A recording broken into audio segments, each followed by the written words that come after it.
ഓം നമോ ഭഗവതേ വാസുദേവായ.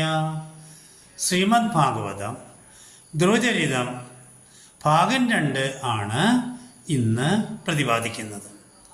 നാരദമുനി ധ്രുവനെ പഠിപ്പിക്കുകയാണ് ഭഗവാനെ എങ്ങനെ ധ്യാനിക്കണം.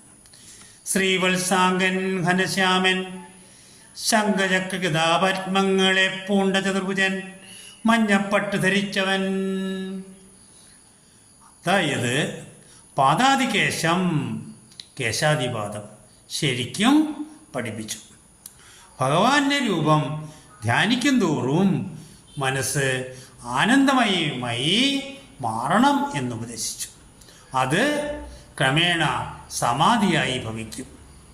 ഗുഹ്യമായ ദ്വാദശാക്ഷരി മന്ത്രം ഉപദേശിച്ചു കൊടുത്തു.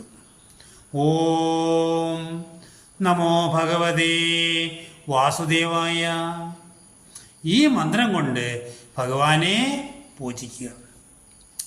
കാട്ടിൽ നിന്ന് ലഭിക്കുന്ന പുഷ്പങ്ങളും ഫലമൂലാദികളും ശേഖരിക്കുക. ഭഗവാന്റെ ഇഷ്ടപുഷ്പമായ തുളസീദളം വേണം. ഇനി പറയുകയാണ് എങ്ങനെയാണ്, എന്തിന്മേലാണ് നീ പൂജിക്കേണ്ടത്. കല്ലാവാം, ലോഹമാവാം, പത്മമിട്ടാവാം, ജലത്തിലാവാം, വായുവിലാവാം, മനോമയി വിഗ്രഹമാവാം. ഭക്ഷണം കായ്കനി മാത്രം.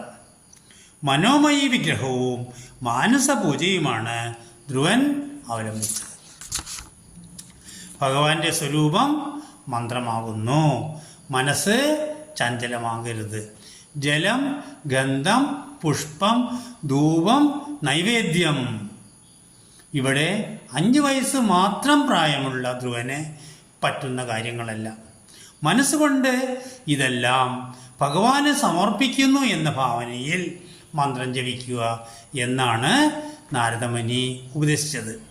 നാരദമുനിയുടെ ഉപദേശം ശ്രവിച്ച ക്ഷത്രിയബാലനായ ധ്രുവൻ യമുനാതീരത്തെ മധുവനം പ്രാപിച്ചു.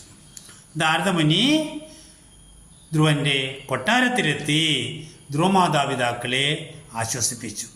വനത്തിലേക്കുള്ള കുട്ടിയെ തേടിയുള്ള സൈനിക നീക്കത്തെ തടയുകയും ചെയ്തു.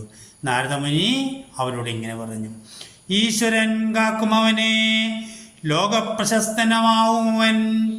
ഓം നമോ ഭഗവതേ വാസുദേവായ.